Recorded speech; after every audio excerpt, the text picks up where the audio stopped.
ইতিমধ্যে বিভিন্ন জায়গায় আমাদের প্রতিনিধিরা রয়েছে, একেবারে গ্রাউন্ড জিরো সেই ছবি তুলে ধরছে। আমি এই মুহূর্তে বকখালিতে নিয়ে যাবো আপনাদের, আমাদের প্রতিনিধি পার্থপ্রতিম ঘোষ এই মুহূর্তে বকখালি থেকে সরাসরি রয়েছে। পার্থ, এই মুহূর্তের আবহাওয়া অর্থাৎ রেমালের দাপটটা কতটা রয়েছে ওখানে, কতটা প্রভাব?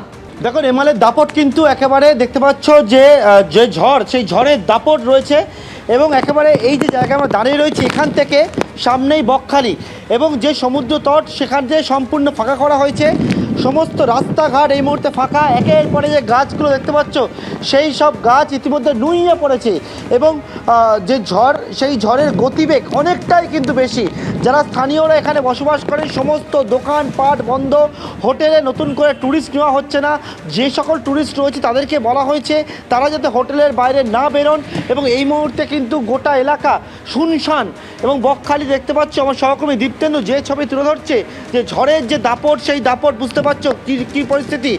সমস্ত যে গাছগুলো রয়েছে গাছগুলো নুইয়ে পড়েছে এবং এটা হচ্ছে একেবারে মূল যে রাস্তা রয়েছে সেই রাস্তা আমরা দাঁড়িয়ে রয়েছি।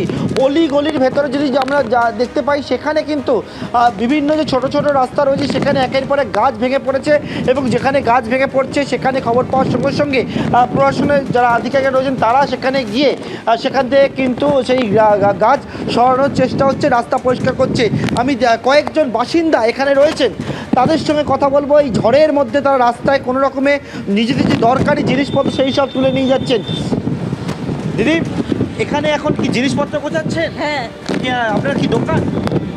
না, বাড়ি বাড়ি। ঝড় তো মানে আপনারা জানেন ফ্ল্যাট সেন্টারে বা কিছু না ঘরের মধ্যেই থাকবেন? না, বাড়িয়া পালিয়ে যেতে হবে। কোথায় যাবেন? লজে ফজে পালিয়ে যেতে লজে চলে যাবেন?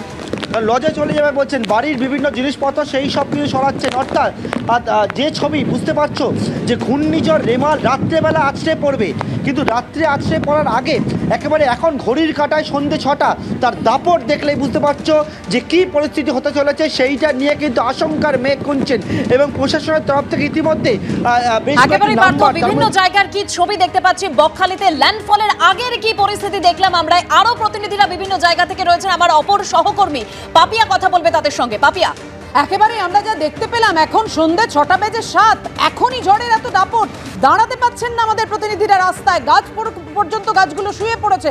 একথাই বলছিলেন আলিপুর আবহাওয়া দপ্তরের পূর্বাঞ্চলীয় অধিকর্তা। সরাসরি চলে যাব এই মুহূর্তে দীঘা থেকে রয়েছেন আমাদের অপর প্রতিনিধি অরিত্রিক ভট্টাচার্য। অরিত্রিক, তুমি তো ছাতা নিয়ে ঠিকঠাক দাঁড়াতেই পারছিলেন না, এখন কি ছবি দেখতে পাচ্ছ আমাদেরকে দেখাও, দর্শকদের দেখাও। দেখো, মূল বিষয়টি যেটা এই মুহূর্তে পরিলক্ষিত হচ্ছে সেটা হচ্ছে হাওয়ার দাপট। ঝড় আসার আগে থেকেই প্রবল হাওয়ার দাপট এই মুহূর্তে দীঘায় শুরু হয়ে গিয়েছে। তুমি একেবারেই সঠিক বলছো, এখানে ছাতা ধরে রাখা মুশকিল হচ্ছে, কিন্তু তার মধ্যে যে চেহারাটা দেখা যাচ্ছে সন্ধে যত গড়াচ্ছে ততই আস্তে আস্তে এই হাওয়ার দাপট বাড়ছে। তার সঙ্গে সমুদ্রের ঢেউও কিন্তু উত্তাল হচ্ছে এবং তার মধ্যেই দীঘা যেহেতু খুবই পরিচিত পর্যটন স্থান, এখানে একটি চ্যালেঞ্জ রয়েছে, সাধারণ মানুষকে হোটেলের মধ্যে রাখা। বেশ বারবার এই সমস্যা হচ্ছিল যে সাধারণ মানুষ সমুদ্রের সৈকতে চলে আসছিলেন, তাদেরকে এখান থেকে বারবার সরানো হচ্ছে, কিন্তু এখন বৃষ্টির গতি বাড়ার পর দীঘার সৈকত অনেকটা ফাঁকা হয়েছে, তাতেও কয়েকজন লোক আসছেন, তাদেরকে সরানো হচ্ছে। সার্বিকভাবে যে পরিস্থিতি দেখা যাচ্ছে এই মুহূর্তে দীঘার বেশিরভাগ জায়গাতেই প্রচণ্ড হাওয়ার দাপট এবং তার সঙ্গে সমুদ্র উত্তাল। ঝড়ের পূর্বাভাস বেশ বোঝাই যাচ্ছে, তবে ঝড় যেখানে ল্যান্ডফল হবে তার থেকে দূরত্ব অনুযায়ী নির্ধারিত হবে যে কোন জায়গায় কতটা দাপট দেখাতে পারবে ঝড়। সেই জায়গা থেকে যেটা বলা হচ্ছে যে যেহেতু বাংলাদেশ এবং পশ্চিমবঙ্গে সাগর দ্বীপের মাঝামাঝি কোনো স্থানে এই ঝড় পড়তে পারে, তাই বেশি প্রভাব দক্ষিণ 24 পরগনায় পড়ার সম্ভাবনা রয়েছে। কিন্তু তা সত্ত্বেও এই মুহূর্তের যে পূর্বাভাস উত্তর পূর্ব মেদিনীপুরের বেশিরভাগ সমুদ্র সৈকত সংলগ্ন একেবারে অরিত্রিক বোঝাই যাচ্ছে ঝোড়ো হাওয়ার দাপট যথেষ্ট রয়েছে।